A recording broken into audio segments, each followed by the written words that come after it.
Good morning student. आज से हम नया चैप्टर स्टार्ट करने वाले हैं डी एंड एफ ब्लॉक। सबसे पहले हम डी ब्लॉक का इंट्रोडक्शन लेंगे।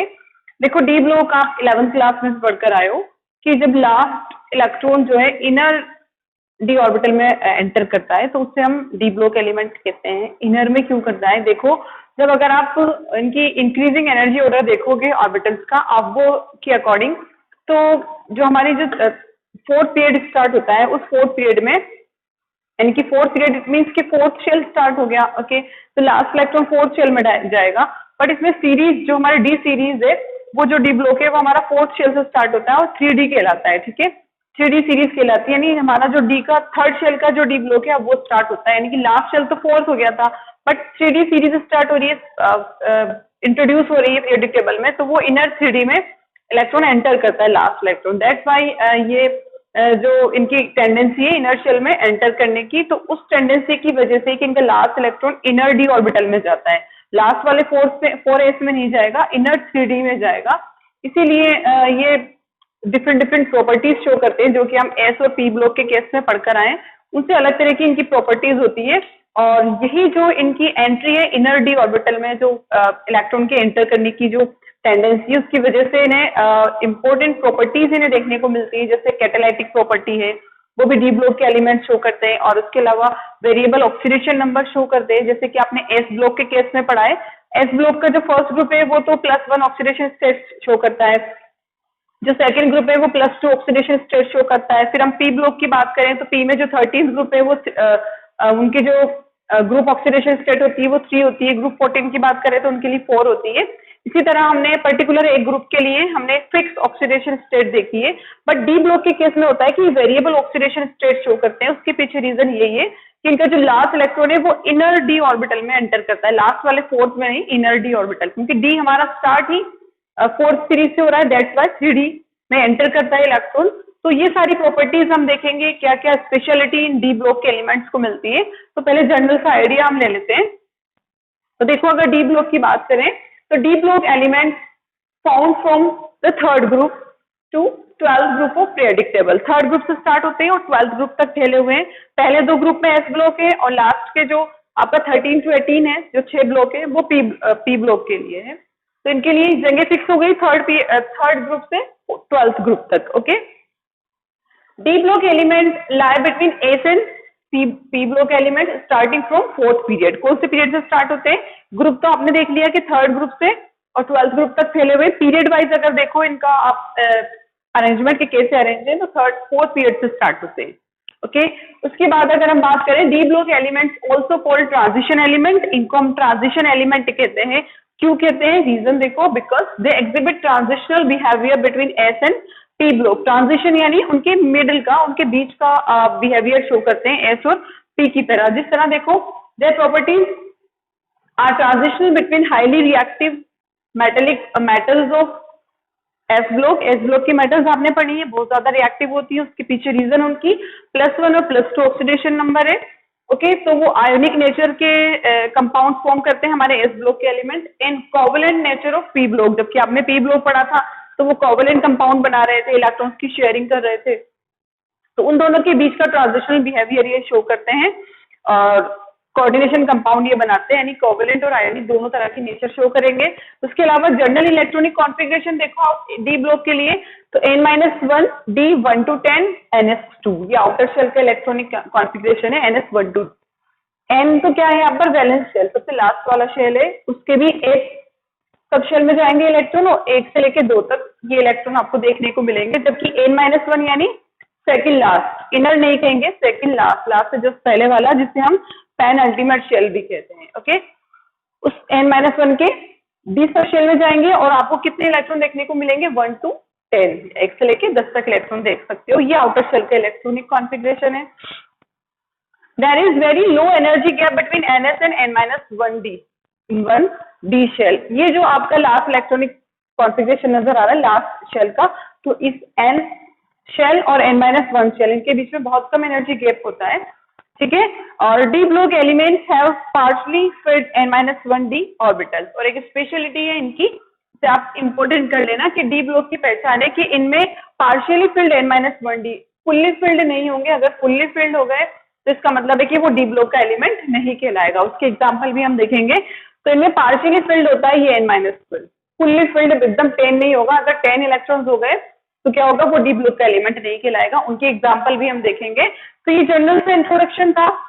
अब एक चीज ध्यान में रखना कि ये जो आपने पढ़ा है ना, इनके nth शेल और n-1 शेल के बीच में बहुत कम एनर्जी गैप होता है। तो उसी कम एनर्जी गैप की वजह से इलेक्ट्रॉन जो है वो एक्साइटेड होते रहते हैं यहाँ से वहां तक। ओके, और इसकी फिर क्या यूटिलाइजेशन है वो भी हम देखेंगे।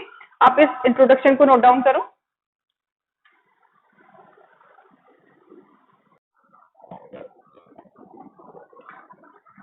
तो स्टूडेंट, ये पिक्चर डी ब्लॉक एलिमेंट्स की तीनों सीरीज को शो कर रही है। इसकी जो फोर्थ सीरीज है वो इनकम्प्लीट है, उसको भी देखेंगे हम।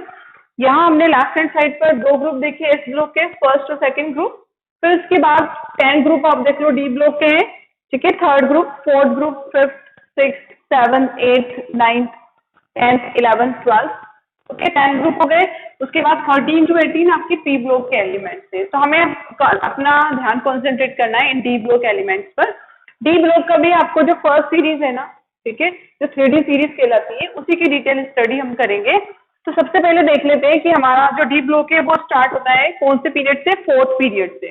फोर्थ पीरियड से स्टार्ट हुआ, फोर्थ पीरियड है, बट सीरीज कौन सी है हमारी, 3D सीरीज होगी। इनर डी ऑर्बिटल यानी थर्ड ऑर्बिटल, फोर्थ से इनर वाला थर्ड ऑर्बिटल 3D सीरीज कहलाती है, जिसमें हमारा स्कैंडियम है, टाइटेनियम है, वैनेडियम है, क्रोमियम, मैग्नीज, फेरस, कोबाल्ट, निकल, कॉपर और जिंक। ओके, टोटल 10 एलिमेंट्स हैं 21 to 30। उसके बाद आपको जस्ट नीचे फिफ्थ पीरियड में आओगे आप, 4D सीरीज स्टार्ट होगी। तो आपको स्टार्ट करना है 39 वाले एटॉमिक नंबर से। 39 पर हम कैसे पहुंचे 30 से?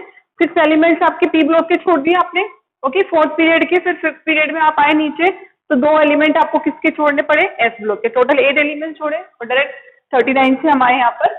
ओके, इस तरह से 39 to 48। फिर वही 8 एलिमेंट छोड़े आपने नीचे 6 पीरियड में आने के लिए 5D सीरीज में। तो आप 57 पर आए, लेंथेनम 57। बट लेंथेनम का इलेक्ट्रॉनिक कॉन्फ़िगरेशन हमारे लिए इंपॉर्टेंट है। लेंथेनम के केस में क्या होता है, यहाँ से, ओके, जो आपकी 6 पीरियड या 5D सीरीज है, यहाँ से आपके लेंथेनॉइड स्टार्ट हो जाते हैं। लेंथेनॉइड्स को भी हम डिस्कस करेंगे आगे आने वाले वीडियोस में। वो लेंथेनॉइड यहाँ से स्टार्ट हो रहे हैं। लेंथेनॉइड के 14 एलिमेंट्स आपको यहाँ पर छोड़ने होंगे, फिर उसके बाद आपका डी ब्लॉक आएगा। तो 57 के बाद 14 एलिमेंट्स आपने लेंथेनॉइड के छोड़े और आप डायरेक्ट हाफेनियम 72 पर आ गए। ओके, 14 आपने माइनस की, 72 पर आप आ गए। तो उसके बाद 72, 73, 74, 75, 76, 77, 78, 79 एंड 80। ओके, तो इस तरह से हमने ये अरेंजमेंट देखा है हमारे डी ब्लॉक एलिमेंट्स का। हमारे लिए इंपॉर्टेंट है 12 के पॉइंट ऑफ व्यू से फर्स्ट सीरीज, जिसे हम 3D सीरीज भी कहते हैं, फोर्थ पीरियड कहते हैं। अब देखो एक चीज ध्यान में रखना, ये जो आपके 12 ग्रुप के तीनों पीरियड में, तो 12 ग्रुप के एलिमेंट है जिंक, कैडमियम और आपका मर्क्यूरी जो है, ये स्यूडो ट्रांजिशन एलिमेंट कहलाते हैं। क्योंकि जब आप इनका इलेक्ट्रॉनिक कॉन्फ़िगरेशन लिखोगे तो आपका जो इनका जो डी ब्लॉक है वो पूरा भरा हुआ मिलेगा आपको इनके अंदर। इसमें 3D, इसमें 4D 10, इसमें 5D 10, यानी डी ब्लॉक इनका पूरा भरा हुआ मिलेगा। जबकि आपने देखा है कि डी ब्लॉक की कैरेक्टरिस्टिक प्रॉपर्टी क्या है, पार्शियली फिल्ड डी ऑर्बिटल्स इनमें देखने को मिलते हैं, जबकि इनमें फुल्ली फिल्ड हो गए। That's why they are called pseudo transition element. यहाँ इस चीज को हमने क्लियर किया है। Zinc, cadmium and Hg don't have partially filled D orbital in neutral और इन एक्साइटेड स्टेट, ना तो न्यूट्रल स्टेट में और ना ही एक्साइटेड स्टेट में। So they can not show characteristic properties of transition element. तो इसीलिए ट्रांजिशन एलिमेंट की कैरेक्टरिस्टिक प्रॉपर्टी नहीं शो करते हैं। That's why they are called pseudo transition element. Question पूछ लिया जाता है आपसे, तो आपको इस तरह से रिप्लाई करना है। फिर तो इसके बाद अगर हम बात करें 11 ग्रुप में कॉपर, सिल्वर और आपका ऑरम है यानी गोल्ड है, तो ये तीनों कॉइनेज मेटल्स कहलाती है। कॉइन बनाने में इनका यूज किया जाता है। और इसके अलावा अगर आप देखो, यहाँ से स्टार्ट करो थर्ड ग्रुप से लेके और आपका जो 11th ग्रुप है ना, यहाँ तक जितने भी मेटल्स प्रेजेंट है ना, ये सारे यूज किए जाते हैं for hydrogenation as catalyst. Catalytic power ये शो करते हैं। क्यों करते हैं कैटालिटिक पावर, क्यों इन्हें एज अ हाइड्रोजिनेशन यूज किया जाता है? आपने देखा होगा 11th में भी आपने हाइड्रोजिनेशन पढ़ा है, वहां पर हम निकल, कैडमियम, प्लेटिनम, वैनेडियम, इन सारी मेटल्स को लेते थे हाइड्रोजनेशन के लिए। तो उसके पीछे रीजन क्या है वो हम अभी क्लियर करेंगे। यहाँ तक क्लियर हुआ हमारा। उसके बाद अगर आपसे कहा जाए कि जो आपकी 4th पीरियड में 3D सीरीज प्रेजेंट है, यानी कि ये स्कैंडियम से आपकी जिंक तक की, उसके लिए अगर इलेक्ट्रॉनिक कॉन्फ़िगरेशन पर्टिकुलर उस सीरीज के लिए इलेक्ट्रॉनिक कॉन्फ़िगरेशन देखो, तो देखो 4th पीरियड है, 4s n की जगह 4 आ जाएगा, 4s 1 to 2, और उससे सेकंड लास्ट अंदर वाला शेल यानी थर्ड शेल होगा 3D 1 to 10। क्लियर होती है चीज। फिर उसके अलावा 5th पीरियड यानी ये आपका यूट्रियम वाला जो पीरियड है, सेकंड सीरीज जो है आपकी डी की, उसके लिए अगर बात करें पीरियड 5th है तो 5s 1 to 2, और इनर शेल डी है तो 4D 1 to 10। उसके बाद जो आपकी थर्ड सीरीज है लैंथेनम वाली, थर्ड सीरीज में आपका 6th पीरियड में प्रेजेंट है आपकी थर्ड सीरीज डी ब्लॉक की, तो 6s 1 to 2 हो जाएगा और 5D 1 to 10। तो इस तरह इनके लिए पर्टिकुलर इलेक्ट्रॉनिक कॉन्फ़िगरेशन है। अब ध्यान में रखना, क्रोमियम और कॉपर का इलेक्ट्रॉनिक कॉन्फ़िगरेशन लिखते हो तो इसमें देखो जो इनके हाफ फील्ड और फुल फील्ड इलेक्ट्रॉनिक कॉन्फ़िगरेशन है वो मोर स्टेबिलिटी शो करते हैं। तो इन हाफ फील्ड और फुल फील्ड स्टेबिलिटी की वजह से इनके क्रोमियम और कॉपर के इलेक्ट्रॉनिक कॉन्फ़िगरेशन में हमें थोड़ा सा वेरिएशन देखने को मिलता है, उसको भी क्लियर कर लेंगे। अब देखो क्रोमियम का 24 है, क्रोमियम का ही देख लो, ये क्रोमियम है 24, लास्ट शेल का पहली सीरीज है डी ब्लॉक की, लास्ट शेल का कॉन्फ़िगरेशन देखो क्या होगा, 4s 1 to 2 और 3D 1 to 10। तो देखो 4s 2 अगर और 3D 4 आएगा, ठीक है, ये लास्ट सेल का कॉन्फ़िगरेशन होगा। 3D 4 यानी कि अगर 3D 5 हो जाता है तो हाफ फील्ड ऑर्बिटल होगा, मोर स्टेबिलिटी शो करेगा। तो इसका इलेक्ट्रॉनिक कॉन्फ़िगरेशन हमें 4s 2 3D 4 ना मिलकर हमें क्या मिलता है, 3D 5 4s 1। क्यों हुआ ऐसा, मैंने आपको पहले भी बताया था कि 4th और 3rd शेल जो है इसका 4s और 3D उनके बीच में बहुत कम एनर्जी गैप होता है। दैट्स वाई इलेक्ट्रॉन जो होते हैं वो एक्साइटेड होकर एक शेल से दूसरे शेल में जा सकते हैं। तो वही एक्साइटमेंट यहाँ हो जाता है और हमें इस तरह का इलेक्ट्रॉनिक कॉन्फ़िगरेशन देखने को मिलता है। फिर अगर हम बात करें कॉपर के केस में, तो देखो कॉपर में 29 इलेक्ट्रॉन्स है। ओके, लास्ट सेल का कॉन्फ़िगरेशन अगर आप देखो कॉपर की थर्ड सीरीज में प्रेजेंट है, तो कॉपर का हो जाएगा 4s 2 3D 9, कुछ इस तरह का, ठीक है। बट यहाँ हमें देखो 3D 10, ओके, फुलफिल होने की पॉसिबिलिटी है और ये अपने डी ऑर्बिटल को फुलफिल कर सकता है क्योंकि एनर्जी गैप बहुत कम है एस और डी के बीच में। दैट्स व्हाई इलेक्ट्रॉन एस से एक्साइटेड होकर डी में आ जाएंगे और हमें कुछ इस तरह का कॉन्फ़िगरेशन देखने को मिलेगा, 3D 10 4s 1। ओके, तो ये छोटा सा वेरिएशन क्रोमियम और कॉपर में है due to their half filled और फुल फील्ड इलेक्ट्रॉनिक कॉन्फ़िगरेशन। इसको आप नोट डाउन कर लेना। अब जो पर्टिकुलर स्पेशल प्रॉपर्टीज हैं डी ब्लॉक के एलिमेंट की, क्यों ये ट्रांजिशन एलिमेंट कहलाते हैं, क्यों ये कैटालिटिक पावर शो करते हैं, या फिर हम इन्हें क्यों हाइड्रोजनेशन के लिए यूज करते हैं, क्या रीजन है कि कलरफुल कॉम्प्लेक्स बनाते हैं, वो सब हम अब क्लियर करते हैं। आप इसको नोट डाउन करो।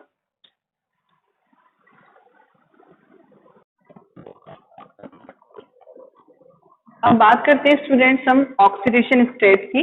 देखो डी ब्लॉक की स्पेशलिटी है कि ये वेरिएबल ऑक्सीडेशन स्टेट शो करते हैं, जैसा कि हमने वीडियो के स्टार्टिंग में डिस्कस किया था।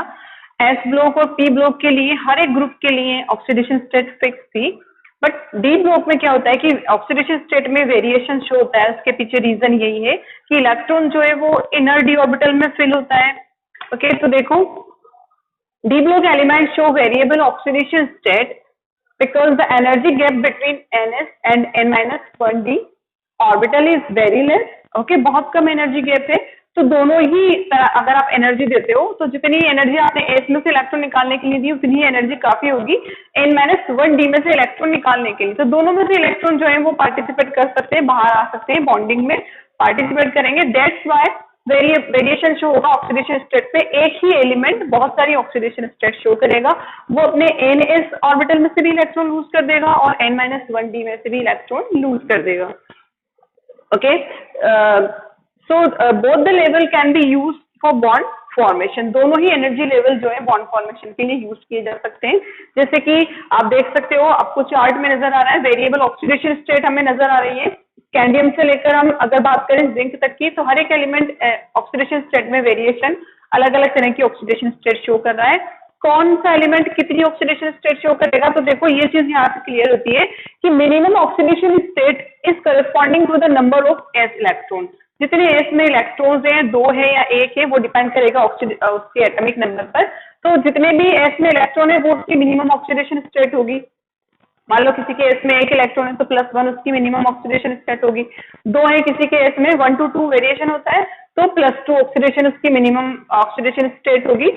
ओके, और in the outer shell and maximum oxidation state, और जो मैक्सिमम कितनी ऑक्सीडेशन स्टेट शो करेगा, मिनिमम तो उसने शो कर दिया कि मेरे पास इसमें 1 था या 2 था, उसके अकॉर्डिंग मिनिमम ऑक्सीडेशन स्टेट आपने देखी। मैक्सिमम क्या होगी, equivalent to the total number of electrons available in both S and D n-1d orbital. Okay, दोनों को टोटल सम करके एस और डी में टोटल कितने ऑर्बिटल हो गए उसके आउटर एस और n-1d में, उनको मिलाकर उसकी मैक्सिमम कैपेसिटी इतनी ऑक्सीडेशन स्टेट शो करने की होगी।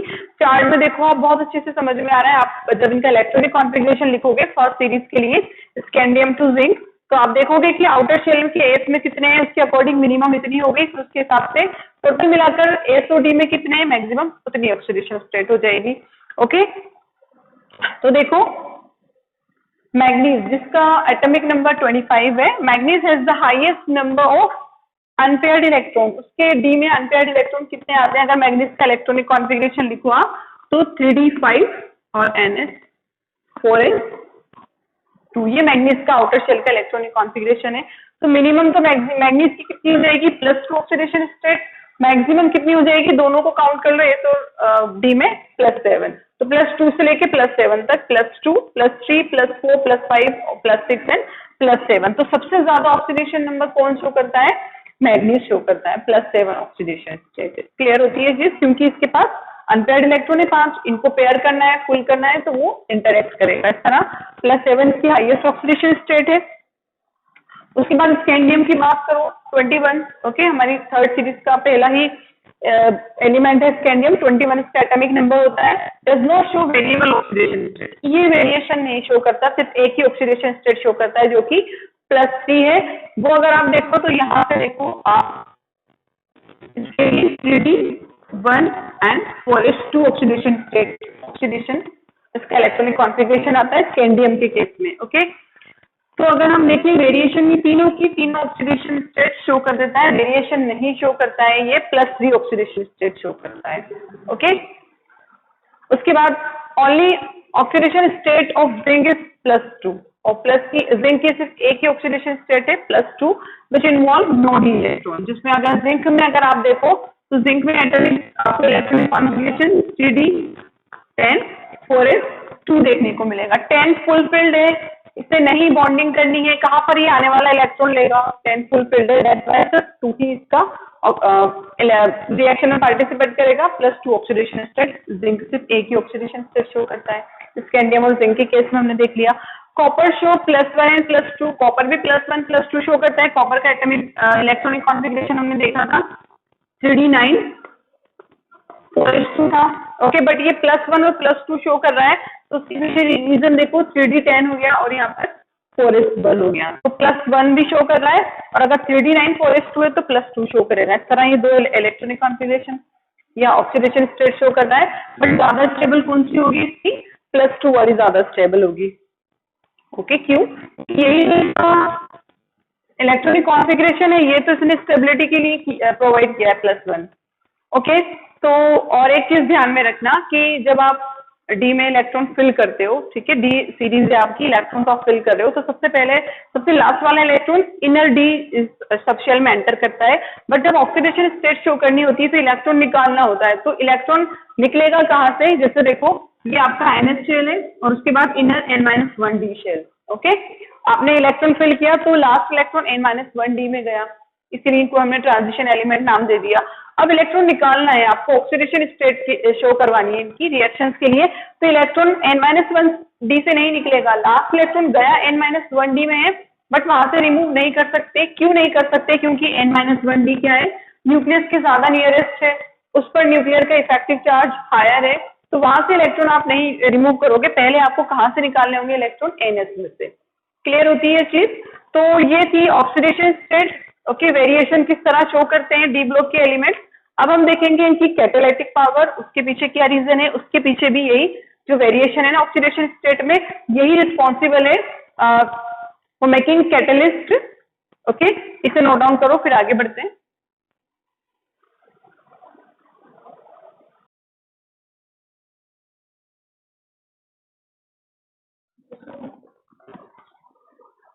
अब बात कर लेते हैं हम कैटालिटिक नेचर की। जिस तरह से देखो हमने 11th में भी कुछ प्रोसेस पढ़ी थी, जिसमें जैसे कि हाइड्रोजनेशन हम करते थे एल्कीन का और हमें एल्केन वहां मिलता था, तो वहां भी हमने डी ब्लॉक के कुछ पर्टिकुलर एलिमेंट्स लिए थे फॉर कैटालाइजिंग द रिएक्शन, जिसमें कि निकल था, प्लेटिनम था। तो क्यों डी ब्लॉक में ही प्रॉपर्टी है डी ब्लॉक के मेटल्स में कि वो कैटालिटिक नेचर शो करते हैं? तो सबसे मेन पॉइंट तो आप समझ लो कि उनकी वेरिएबल ऑक्सीडेशन स्टेट शो करने की जो नेचर है, उसी वजह से वो कैटालिटिक नेचर भी शो करते हैं। तो वेरिएबल ऑक्सीडेशन स्टेट की वजह से देखो क्या होता है कि वो एज अ कैटलिस्ट यूज किए जाते हैं।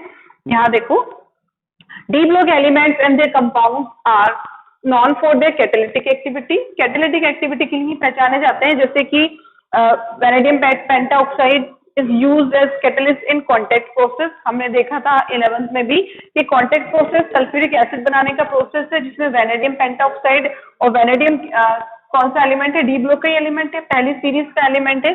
और फिर उसी तरह फाइनली डिवाइड फेरस जो है वो हैबर प्रोसेस में यूज किया जाता है अमोनिया फॉर्मेशन के लिए जो प्रोसेस है, और निकल जो है वो यूज किया जाता है कैटालिक हाइड्रोजनेशन में। ये कुछ एग्जांपल है इनके कैटालिक नेचर के। अब क्यों ये कैटालिक नेचर शो करते हैं? तो देखो D block element show catalytic activity due to, reason इन्होंने दे दिया, due to variable oxidation state they can absorb and re-emit a wide range of energy. Okay, variable oxidation state, जब आप energy दोगे तभी तो वो ऑक्सीडेशन स्टेट शो करेंगे, इलेक्ट्रॉन्स रिमूव करेंगे या गेन करेंगे, तो वो बहुत सारी ऑक्सीडेशन स्टेट शो करते हैं, आप देखकर आए हो। तो उसी वजह से वो अब्जॉर्ब कर सकते हैं जो एनर्जी आप दे रहे हो, फिर बाद में उसको रीएमिट कर सकते हैं वाइड रेंज को, क्योंकि उनको अलग अलग तरह का इलेक्ट्रॉन निकालना था, तो अलग अलग तरह की उन्होंने वेवलेंथ उसके अकॉर्डिंग उन्होंने ऑब्जर्व की थी, तो उसे वो रीमेट भी कर सकते हैं। दस they can provide necessary activation energy. तो उन्हीं में से, उन सारी एनर्जीज में से कोई भी एक एनर्जी जो है वो एक्टिवेशन एनर्जी की तरह काम में ली जाएगी पर्टिकुलर रिएक्टिंग स्पीसी के लिए, जो रिएक्टेंट है उसके लिए। Okay, transition metal possess free valencies, उनके पास वैलेंसीज होती है free valency on the surface. Okay, उनकी सरफेस पर ऑब्वियसली मेटल है तो बहुत सारी वैलेंसी शो कर रहा है, तो कुछ फ्री वैलेंसीज मेटल पर सरफेस पर प्रेजेंट है। Hence can absorb the reacting molecule, तो वो उसी वैलेंसी के अकॉर्डिंग, जो रिएक्टिंग मॉलिक्यूल आ रहा है उसकी वैलेंसी के अकॉर्डिंग वो उसे एब्सॉर्ब कर सकता है रिएक्टिंग मॉलिक्यूल को। Okay, which increase the concentration of reactant on the surface, जिसकी वजह से रिएक्टेंट की कंसंट्रेशन सरफेस पर बढ़ने लगेगी, एब्जॉर्प्शन बढ़ेगा और हमारी रिएक्शन आसानी से होगी। This increase the rate of reaction, और इस वजह से रेट ऑफ रिएक्शन इंक्रीज होता है। तो ये तो थी कैटालिक नेचर। ओके, आपसे पूछा जाए एग्जाम में कि ऐसा क्या है डी ब्लॉक में जो कैटालिक नेचर शो करते हैं, तो आपका कंप्लीट आंसर आपका हो जाएगा, due to their variable oxidation state they provide free valency on the surface of particular metal, that's why they can absorb lots of molecule and show increase in the rate of reaction। तो इस तरह आपका ये answer होगा। I hope ये चीज clear हुई होगी आपकी। ये तो थी कैटालिटिक नेचर। अब उसके बाद देखो कॉम्प्लेक्स कंपाउंड, जैसा कि हमने 11th में भी पढ़ा था, कुछ कॉम्प्लेक्स कंपाउंड होते हैं, कोऑर्डिनेशन कंपाउंड होते हैं, यानी कि कोऑर्डिनेशन बॉन्डिंग ये अच्छे से करते हैं। कोऑर्डिनेशन कंपाउंड जो आप आने वाले नए चैप्टर में, अगले चैप्टर में, 8th चैप्टर में आप पढ़ोगे कोऑर्डिनेशन कंपाउंड। ये जो डी ब्लॉक के एलिमेंट है ये कोऑर्डिनेशन कंपाउंड बनाते हैं, उसके पीछे भी रीजन इनका वेरिएबल ऑक्सीडेशन स्टेट ही है। तो वो कोऑर्डिनेशन कंपाउंड ये क्यों बनाते हैं और क्यों ये कलर शो करते हैं, इनसे बने हुए जो कंपाउंड होंगे डी ब्लॉक एलिमेंट्स के, वो कलरफुल होते हैं। तो क्यों ये कलरफुल दिखाई देते हैं, वो दोनों चीजें भी हम डिस्कस कर लेते हैं। आप इसे नोट डाउन करो।